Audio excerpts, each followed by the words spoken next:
Hi, so this is Derek. I'm in Bali in this really cool place. I have my coconut. I've just done a couple writing sprints and got a good 1,000 words in on my vampire dystopian novel, so I'm really excited about that. I want to make this free video series. I made videos a while ago, but they were kind of too advanced and too in-depth, and I went through too much stuff. So I'm going to try to make these quicker and faster. I tend to overspeak, and I know that some of you are just starting out, and that this can all be really overwhelming. If you've published books before, I want to make sure that you know right away that it's not your fault if things aren't going very well for you. Almost everybody struggles in the beginning with their first book because there's so many things to learn, and also most people aren't doing it right, and there's so much bad advice out there. So I'm making this free video series to try to help you to write books that sell so you can make a living as a writer. And there are basically three main secrets that I've set up in my Guerrilla Publishing program. And all it is Guerrilla Publishing is the way that I publish books that readers love on purpose. And if you do it on purpose the right way, it's so much easier. So generally, most authors finish the book first and then they try to build a platform or market it later. But actually, and I know this from a standpoint, I've been a cover designer and a book editor for many years, over a decade. So I've been working with authors behind the scenes to launch and publish their books, and then also to market their books and build their author platform.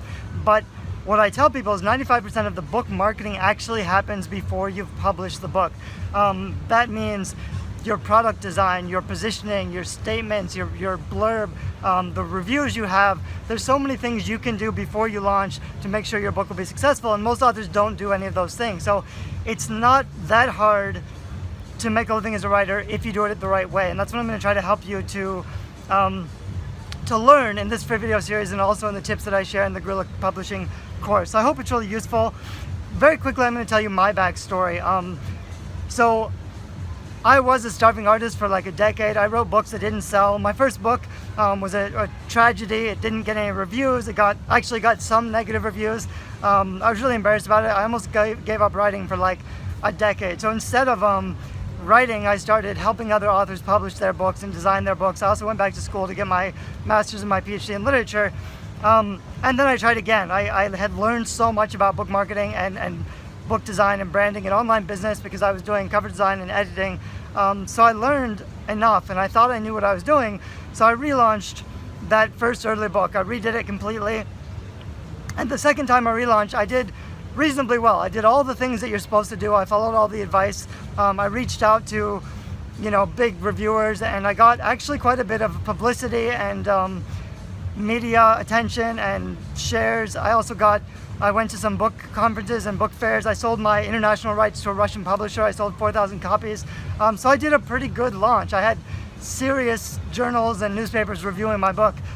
However, that book still didn't earn any money. Even though I did everything right and had a successful book launch, it wasn't enough to live on. That book didn't continue to earn money. And I know it now that I made a lot of mistakes. Mostly because everybody else's advice is just really bad, and publishing a book and getting to #1 bestseller doesn't mean you're going to earn a living with your writing. And it's actually not. So what actually happened is I wasn't making any money with my writing, even though I thought I knew what I was doing, even though I thought I had a pretty good book, and I kind of gave up. And I was at a point in my life where I was going back to school. I'd been in school now for like a decade with my master's and my PhD. My wife was working a really shitty job at the airport selling duty-free stuff. Neither of us were very happy. I felt frustrated and basically like a failure because I was, I'd invested years publishing these books and they weren't making a living. So what I did was I started looking for jobs, and I went to a job interview for a university position, which I really didn't actually want, but I thought, it's time for me to grow up and be an adult and get a job, a teaching job. Even if I don't love it, at least I won't be a starving artist, suffering for my ideals, or if nobody wants the books that I'm writing. Anyway, so I went to this job interview, and I thought I was an okay candidate. I have a PhD now. I've been teaching for many years in Taiwan. I really knew what I was doing.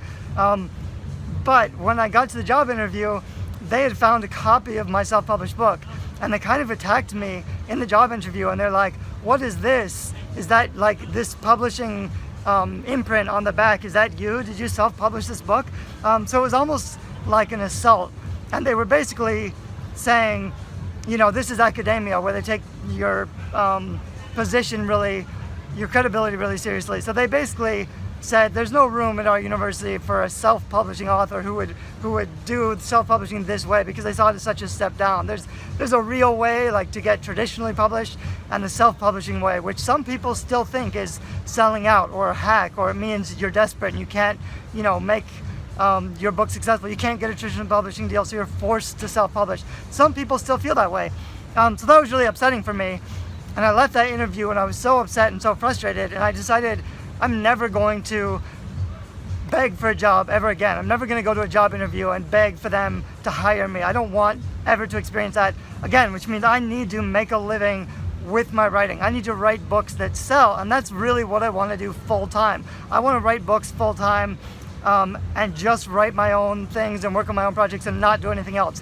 So that was my intention. Once I learned to write books as a business on purpose and not just do what I want or to explore my creativity or whatever. This was also something, I was a fine artist. I studied fine art in Florence before, and I did fine art for a long time, and I got decent amount of gallery shows, and my main problem was I created weird surrealist art that people didn't really get. So even if they thought it was kind of cool or clever, most people were like, I don't get it, what does this mean? And also I had no idea how to sell it. People would ask me, how much does this cost? And I wouldn't have an answer, and I wouldn't know how to sell. I wouldn't be comfortable talking to people face to face. I'd go to shows and be like successful, but still not make any money with my art. So what I finally learned through all this stuff, and this was kind of my big insight, I don't know, a long time ago when I started my main blog, which is creativity.com, the main focus is, if you want to be an artist, if you want to create stuff and make a living creating stuff, you have to provide value. If you're not providing value, if you're not making things that matter and resonate to other people, you won't get paid, and you don't deserve to get paid. I see a lot of artists who complain about, my friends and family don't support me, and this is so hard and frustrating and overwhelming. I can't get anybody to look at my stuff, can't get any traffic, I can't sell anything. It sucks to spend so much time and energy making things and then not being able to get anybody to give a shit about what you're making. Just nobody cares. No one's interested. So what I learned, this was my big epiphany, was that you have to provide value. You have to make things that matter. You have to know who your audience is for and what they like and what they appreciate. And you have to intend to intentionally make things that they enjoy. If you're not providing an enjoyable experience or an educational experience, if you're not providing value, you won't earn any money. And on the other hand, if you do intentionally write books that satisfy your audience on purpose, it's actually so much easier and it's so much more rewarding. So that's basically what Guerrilla Publishing is all about. Once I had that epiphany and I started writing books on purpose that sell, I still had to learn a lot about marketing. I found out I basically tried everything. I worked really hard for my first novel to get to that #1 position on Amazon. It took a lot of work. Now, I don't like to do that anymore. I don't actually like to market my books. I think it's kind of a waste of time. And I wrote a book a couple years ago called Book Marketing is Dead, which is basically, so many authors are out there spamming Facebook and Twitter and doing social media, and they feel really uncomfortable because they know this isn't authentic. They don't feel good about saying, buy my stuff. And that's because they're trying to sell to strangers and they're trying to sell to like everybody. And you shouldn't do that. You should be very targeted about offering something of value to an audience that's going to appreciate it. And also, it's so much easier if you first build a relationship. If you first get them on your email list or get them on your site with an offer or content or traffic, and once they're on your site, you start building a relationship. So they know you and they like you and they trust you, and then it's so much easier to get them to review your book or buy your book. And so those are kind of the things that I'm going to be talking about in this free video series, which are the 3 main secrets that I've discovered in kind of the Guerrilla Publishing platform. There's actually a 4th, so I might dive into that with a 4th video. We'll see how that goes. But there's mainly 3 big ones that almost all authors get wrong and are so important for you to get right. So if that sounds good, make sure you keep watching, and I'll tell you what those 3 secrets are in the next several videos. Thanks, bye-bye.